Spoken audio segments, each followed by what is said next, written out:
4월 1일 오늘의 말씀은 신명기 18장 15절에서 22절입니다.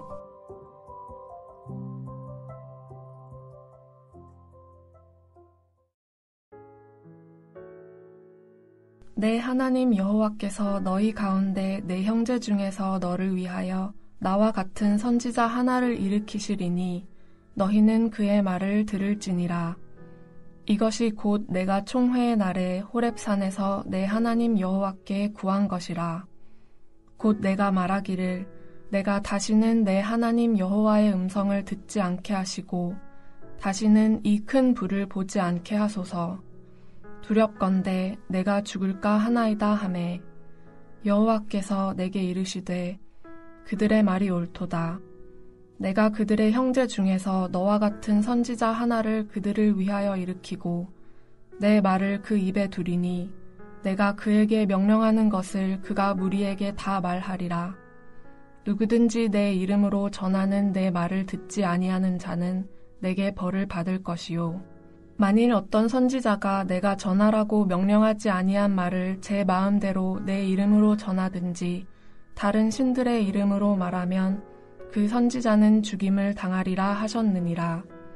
내가 마음속으로 이르기를 그 말이 여호와께서 이르신 말씀인지 우리가 어떻게 알리요 하리라. 만일 선지자가 있어 여호와의 이름으로 말한 일에 증언도 없고 성취함도 없으면 이는 여호와께서 말씀하신 것이 아니요 그 선지자가 제 마음대로 한 말이니 너는 그를 두려워하지 말지니라. 안녕하세요. 신명기 18장 15절부터 22절을 함께 묵상하겠습니다. 오늘부터 다시 신명기 묵상을 시작합니다. 신명기서에 대해서 간략하게 한 번 더 말씀드리면 신명기는 많은 율법 규정을 이야기합니다. 하나님께서 모세의 입을 통해 율법을 선포하고 있는 것이 큰 특징입니다. 그래서 신명기를 모세의 율법이라고 부릅니다. 신명기의 율법 규정들은 이스라엘 사람들이 가나안 땅에서 살아갈 모습을 담고 있습니다. 일상에서 지켜야 할 율법들이기에 종교적이지 않고 사회적인 성격을 띱니다. 율법의 이런 성격은 하나님께서 이스라엘 사람들이 살아가는 모습에 관심을 많이 갖고 계시다는 사실을 알게 해줍니다. 그런 의미에서 우리는 신명기를 읽으며 오늘 내가 세상에서 어떻게 살아야 할지를 배울 수 있을 것입니다. 오늘 묵상 본문에는 하나님께서 선지자를 일으키시는 것에 대한 약속이 나옵니다. 구약 성경에서 선지자는 하나님께 말씀을 받아 전하는 사람으로 예언자와 같은 의미입니다. 15절의 화자는 모세입니다. 모세는 하나님께서 이스라엘 가운데 한 선지자를 세울 것이라고 서술합니다. 이것은 14절에 바로 이어지는 말씀으로 이스라엘은 가나안 사람들의 점쟁이와 마술사가 아닌 하나님의 선지자를 의지해야 함을 말합니다.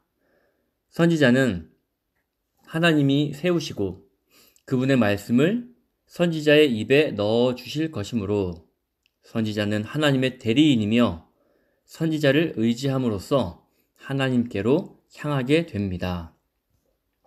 추가로 내 형제 중에서라고 서술하면서 하나님께서 세우실 선지자가 이방인이 아니라 형제 중에서 나올 것이라고 기술합니다. 여기에서 눈에 띄는 표현은 나와 같은입니다. 모세는 자신과 같은 선지자가 등장할 것을 예언하는데 이것은 모세의 죽음을 염두에 둔 것입니다.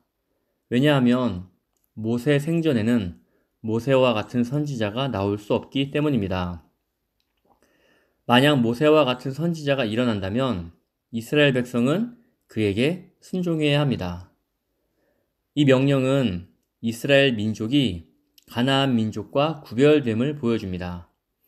가나안 땅에 거주하는 민족들은 점쟁이, 복술가, 요술사, 무당에게 순종하지만 이스라엘은 가나안 땅에서 그들의 말이 아니라 모세와 같은 선지자의 말에 순종해야 합니다. 이어서 모세는 호렙산에서 있었던 과거를 회상합니다. 이전에 호렙산, 즉 시내산에서 이스라엘 백성은 하나님의 음성과 큰 불로 인해 죽음의 위기를 경험한 적이 있습니다.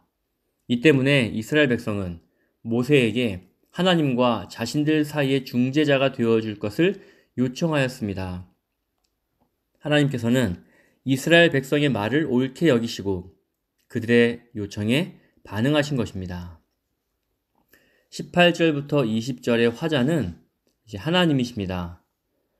하나님께서는 형제 중에서 모세와 같은 선지자 하나를 세울 것인데 선지자를 세우는 이유는 이스라엘 백성을 위해서입니다. 모세와 같은 선지자를 세우는 것이 왜 이스라엘에게 좋은 일일까요? 18절 후반절을 보면 하나님께서 자신의 말을 그 선지자의 입에 두겠다 하십니다. 선지자는 점쟁이나 요술사, 무당처럼 미래의 일을 알아맞추는 사람이 아닙니다.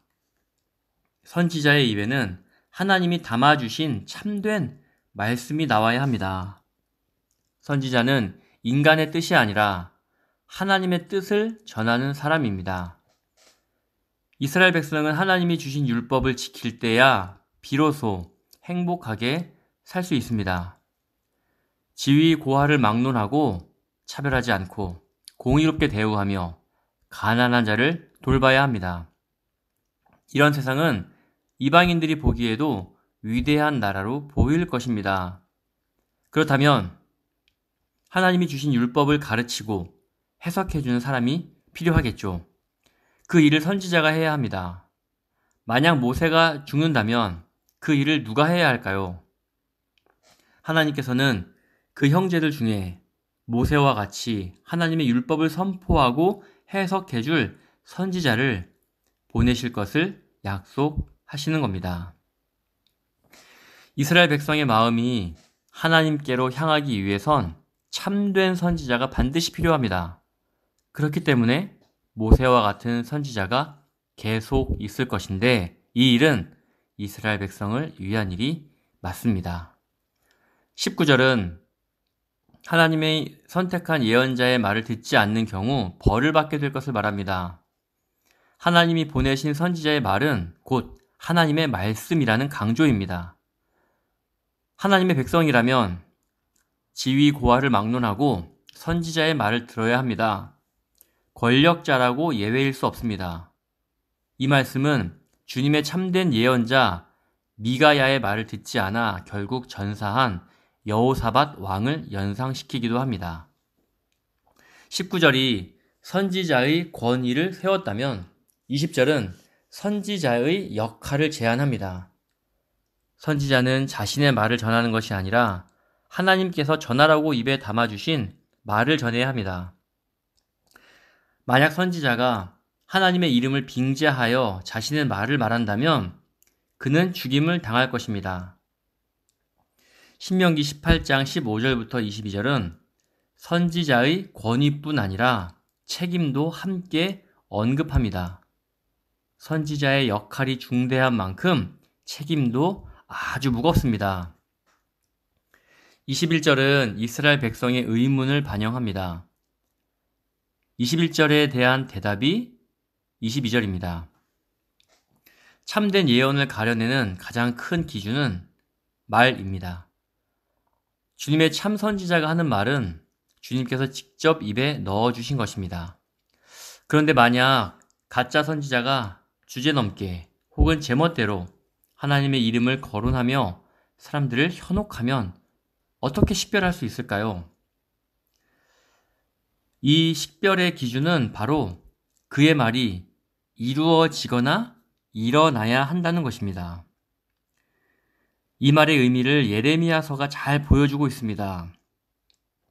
예레미야서를 보면 유다의 심판을 이야기하는 예레미야는 사람들로부터 거절당하지만 반대로 평화를 이야기하는 하나냐는 사람들로부터 환영을 받습니다. 예레미야와 하나냐, 유다의 심판과 평화를 이야기하는 둘 중에 누가 옳은 말일까요? 결국 예레미야의 말이 옳았습니다. 어떻게 그렇게 할 수 있나요? 예레미야의 말대로 유다가 바벨론에게 멸망했기 때문입니다. 거짓 예언을 했던 하나냐는 7달 후에 죽게 됩니다. 신명기 18장 22절의 말씀이 예레미야와 하나냐의 논쟁에서 잘 드러나게 된 것입니다. 성도 여러분, 예수님께서는 자신의 죽음과 부활을 3번이나 예고하셨습니다. 그리고 실제로 그 일이 일어났습니다.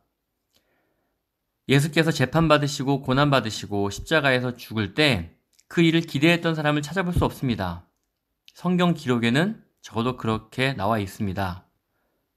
그러나 예수께서는 그가 말씀하신 대로 3일 만에 부활하셨습니다. 이것이 우리에게 무엇을 이야기할까요? 예수께서는 참 하나님의 아들이시며 참 선지자였다는 것입니다.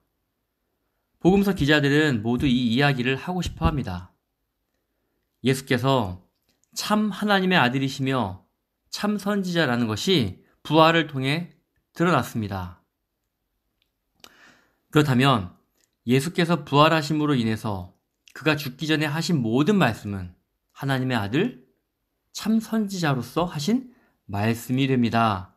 그렇기 때문에 예수께서 하신 모든 말씀이 반드시 이루어질 것입니다. 부활이 일어났던 것처럼 반드시 일어날 것입니다. 산상수훈의 말씀을 포함한 모든 가르침이 그대로 이루어질 것입니다. 왜냐하면 그는 하나님의 아들이시기 때문입니다. 먼저 그의 나라와 의를 구하라. 그리하면 이 모든 것을 너희에게 더하시리라. 하나님이 원하시는 일에 마음을 쏟고 따르면 모든 것을 하나님께서 책임져 주실 것을 믿고 신뢰합시다. 하나님의 약속이니 반드시 이루어질 것입니다. 기도하겠습니다.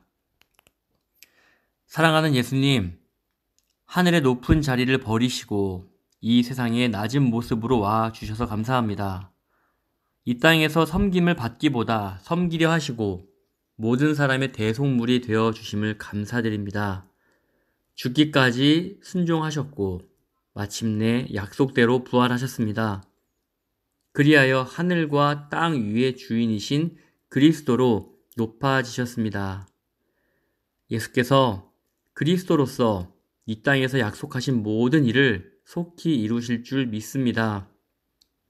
먼저 하나님의 나라와 의를 구하며 살게 하소서. 이후의 모든 것을 채워주시리라 믿습니다. 우릴 불쌍히 여겨 주십시오. 부활하신 예수를 경배하며 예수님의 이름으로 기도드립니다. 아멘.